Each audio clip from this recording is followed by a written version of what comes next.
Math is a wonderful thing. Math is a really cool thing. So get off your act, let's do some math. Math, math, math, math, math. Hey there, Algebra 2.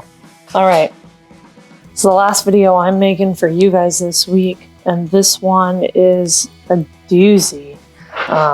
Still simplifying radical, or man, I keep saying rational. Remember, radicals have like square root signs in them. These are rational. But today, these are some advanced problems.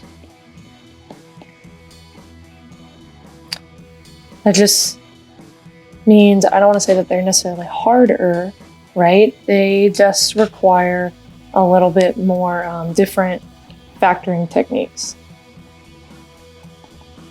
Okay, so again, oh gosh, I spelled that way wrong. Technique. I don't even know how to spell technique. Who cares? Okay, different factoring methods. There we go. We'll say that. I'm on the spot. I can't spell. Okay, so again, if you need to go back and look up different factoring methods, you need to do so. Okay, there are the more difficult ones in here. The AC method is in here, right? X method is easy. Greatest common factor is easy. AC method is a little bit harder. Grouping is in here. Okay, so follow along. If you need to pause, rewind, watch again. If you're still like, I don't get this at all, go to the problems, take a picture of the first one, send it to me, and I'll help you work it out, okay? So our very first problem, we are going to need to simplify 2x squared minus 7x plus 6, all divided by, what is my greatest common factor in the denominator? 3, right? So I'm going to take a 3 out, and what's left? 4x squared minus 9. Okay, so this is where, quote unquote, the advanced part comes in. I need to know that I need to do another set of factoring down here. That 4x squared minus 9 is a difference of 2 squares. That 3 doesn't change. But the square root of 4x squared, that's 2x. And the square root of 9 is 3. So now my denominator is factored all the way. That took 2 steps, okay? You need to be able to recognize when there is a difference of 2 squares, okay? That is the have to know how to do. Now the numerator, I'm gonna probably do some work down here for it just because it takes up a lot of space. But we're going to use the AC method, and I'm just going to go ahead and so we can see this. Normally I would just put 6 down here, right? Well, because I have a 2 in the front, I have to do 2 times 6, and that is 12. So what multiplies to give me 12 and adds to get me negative 7? Well, that's negative 3 and negative 4. So I would rewrite that 2x squared minus 7x plus 6 as 2x squared minus 4x minus 3x plus 6. It doesn't matter which 3 of the 4 goes first. I just put the 4 with the 2 and the 3 with the 6 because now we're going to do grouping. Easy groups. All right. Well, the greatest common factor of the first group is 2x. And what's left? X minus 2. And in the second group, if there's a negative sign right here with the 3, just make your greatest common factor negative.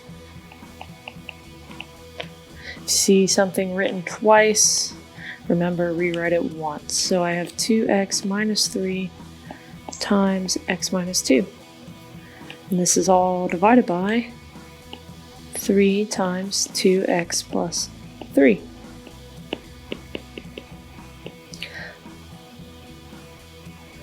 All right, now I got to figure out like where things cancel out, right? Okay, so let's cancel some things out here. Who cancels? There's an 2x minus 3 on the top and a 2x minus 3 on the bottom.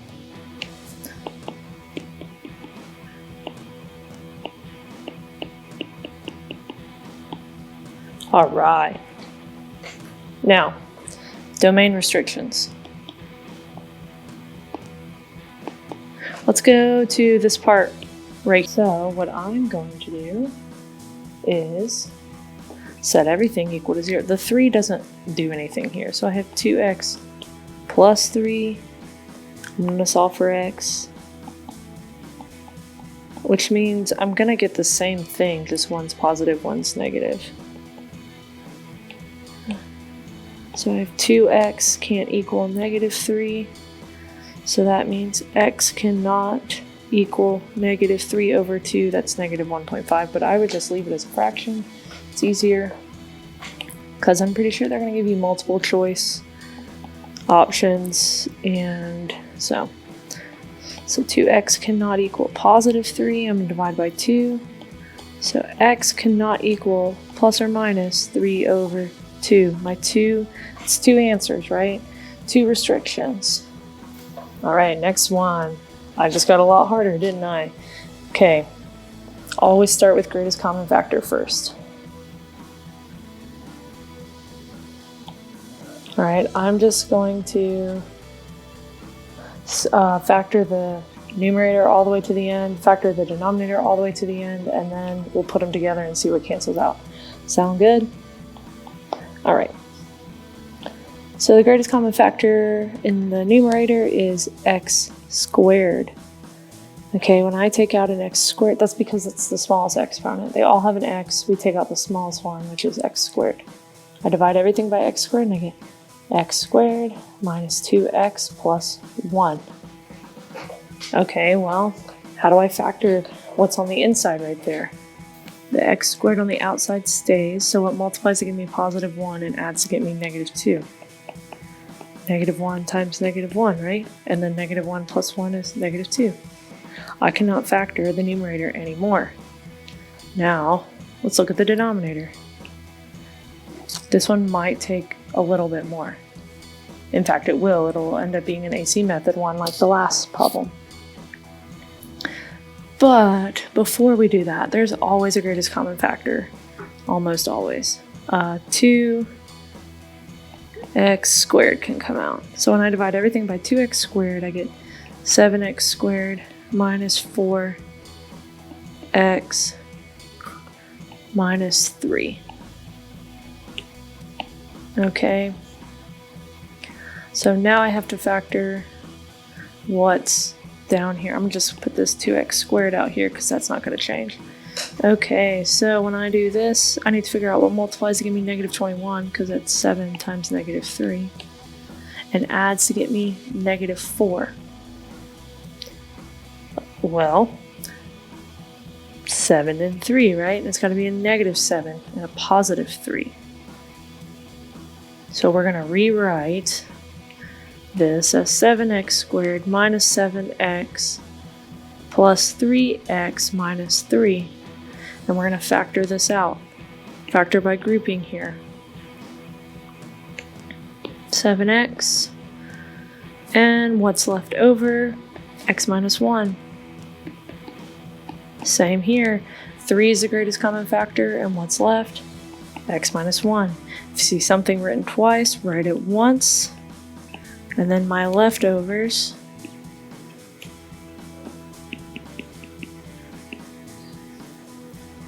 Everything is factored all the way down. Once I've factored everything, I can start getting rid of stuff. Oh, here's an x minus 1, and here's an x minus 1. Now, warning, you cannot also mark that x minus 1 out because there's not another one in the denominator. Okay, they have to be one above and one below. If there was another set of x minus 1s, then we could cancel all that out. Okay, let's look at my greatest common factors here on the outside. These can simplify a little bit. The x squareds can cancel. Okay, now there's just a 1 up here. an invisible 1. So what's left? X minus 1 divided by 2 times 7x plus 3.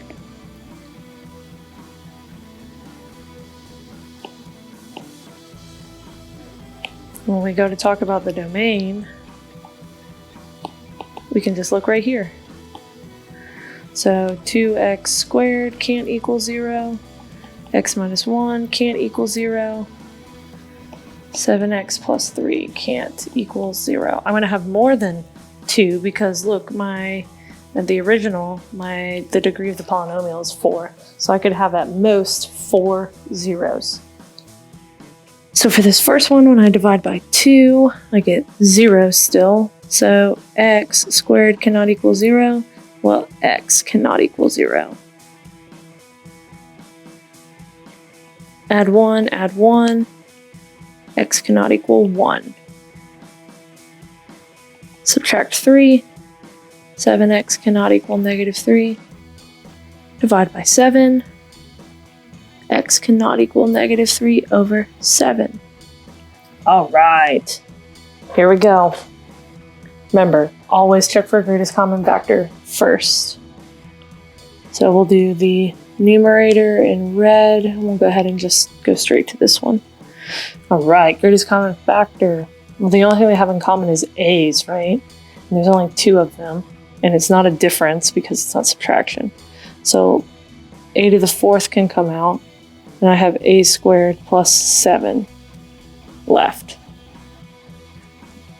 I can't simplify that anymore, so that's actually an easy one. It looks difficult, but it's actually very simple. Or it's a one-step. I won't say simple, it's a one-step problem. Now let's look at our denominator. Okay, it's got an a to the 4th and an a squared, but the 28 doesn't have an a with it, so I can't take out any of that. Don't do this any different than you would a normal X method problem. So what multiplies to give me 28 and add to get me 11? 7 and 4, right? Now normally I would say a plus 7 times a plus 4. But all my a's have been doubled. So we're going to say a squared plus 7 times a squared plus 4. Right? Because a squared times a squared is a to the 4th, what we started with. All right, I can't simplify those anymore because if this is not a difference, so this is not a difference of 2 squares, I have no more greatest common factors, I can start cutting things out. This can go and this can go. Yeah, because they're both a squared plus 7. So remember, we cannot cancel those out because of this plus 4 on the denominator. All right. Now let's talk about domain restrictions. Remember, we go right here. A squared plus 7 cannot equal 0. A squared plus 4 cannot equal 0.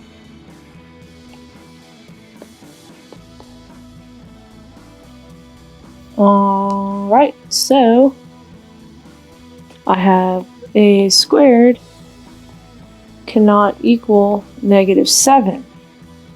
All right, well, I need to take the square root of both sides here, right? But can I take the square root of a negative number? No, this is not possible. So what does that mean for us? Okay, and that would be the same thing that when I subtract 4 over here, okay, when I take the square root of a negative number, like the square root of 4 is 2, right? But if you, in your calculator, try to take the square root of negative 4, it'll say error, right? Or domain restriction. Okay, so what that means in this problem is that I don't have any domain restrictions. Okay, my answer is all real numbers. Okay, so my domain for this one, all real numbers. That doesn't always happen. You just have to look and see when you're doing your domain restriction, okay, if you get something that's not possible, that just means that it's not a restriction, okay? Doesn't mean no solution. It means that there's no solution to the restrictions. That's what we're looking for over here when we're doing these domain restrictions. All right, that's kind of a new concept, but if you think about it, when we're doing this, we're trying to figure out what is A not allowed to be. Well, I just realized A can be anything. There's nothing that I can plug into the denominator to make that equal 0. It's impossible. And that's because of the squared, A squared. I square anything, positive or negative, it's going to be positive. So, all right, last one. Not very intense looking, you know, not as bad as the last one, but this one is a little bit confusing because I have X and Y. And because I have 2 variables, I'm not worried about like a domain restriction in this case. So we'll still do red and blue. Do red first, numerator first. That's a difference of 2 squares right away. X plus Y, X minus Y. If you don't believe me, pause the video and FOIL that, and you should get X squared minus Y squared. Now my denominator, greatest common factor, 5, right? So I take 5, and what's left? X plus Y. Okay, who cancels out? Oh, the X plus Y's. So my final answer, X minus Y over 5. It's wanting it in expanded form, maybe, so that means that you can split this into 2 fractions, X over 5 minus Y over 5. I believe that's what it's looking for. These are the same. This is the expanded form here. I don't know why they want it in expanded form, but I don't have to worry about domain restrictions because I'm not just talking about one variable. I'm talking about multiple variables. All right. There are several other Khan Academy videos on this, so I will not assign them to you, but I highly suggest to watch this video, try the problems. If you get stuck, watch their videos too, okay? He might explain it in a way that makes more sense to you. If that still doesn't work, drop me a line, I'll help you out.